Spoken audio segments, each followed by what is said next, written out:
Welcome back. નજર કરીએ અન્ય સમાચારો પર.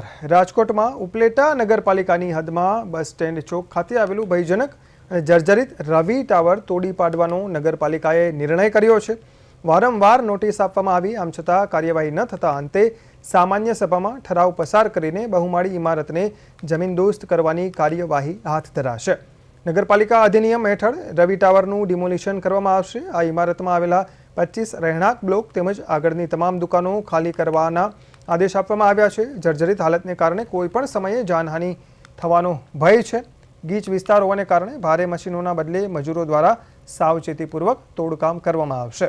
ઇમારતમાં રહેલા લોકો અને વેપારીઓને માલ સામાન ખાલી કરવા માટે થોડા ટાઈમનું અલ્ટિમેટમ આપવામાં આવ્યું હતું, જ્યારે આ તોડી પાડવાની કામગીરી પણ 1 દિવસ બાદ શરૂ કરાશે. નગરપાલિકાના ચીફ ઓફિસર ડોક્ટર ઉદય નાસીતે જનતાની સુરક્ષાને ધ્યાને રાખીને કડક કાર્યવાહી કરવાની ચેતવણી આપી.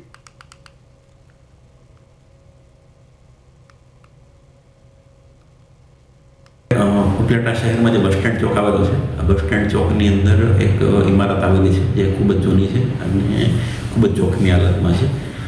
એ આપણે રવિ ટાવર્સ કરીને એ ઇમારત છે. એટલે અગાઉ અવારનવાર નોટિસો આપેલી હતી, તેમ છતાં તેમના જે ભાડુઆત જે માલિકો એમના દ્વારા આગે કોઈ કાર્યવાહી કરવામાં આવેલ નથી.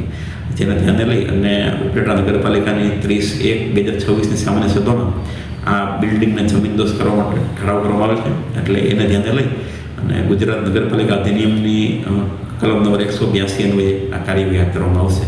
કુલ 25 જેટલા બ્લોક આવેલા છે અને આગળના ભાગમાં ઘણી દુકાનો આવેલી છે. એટલે અત્યારે ઇનિશિયલ પ્લાનિંગ એવો છે કે જેટલો ભાગ પણ જર્જરિત છે એ બધો ભાગ અત્રેથી અમે સલામત રીતે પાડવાનું સ્ટાર્ટ કરશું.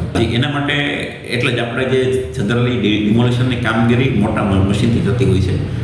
આપણે આ જે કામગીરી છે એ સંપૂર્ણ રીતે માણસો દ્વારા કરવાના છીએ, જેથી કોઈ બિલ્ડિંગનો ભાગ કોઈ વાહન કે કોઈ વ્યક્તિ ઉપર પડવાનું જોખમ ન રહે. આ ઉપરાંત અમે જે કામગીરી કરવાના છે એ સંપૂર્ણ રીતે સેફ્ટીના નિયમોને પાલન કરી અને પછી જ કામગીરી કરવાની છે.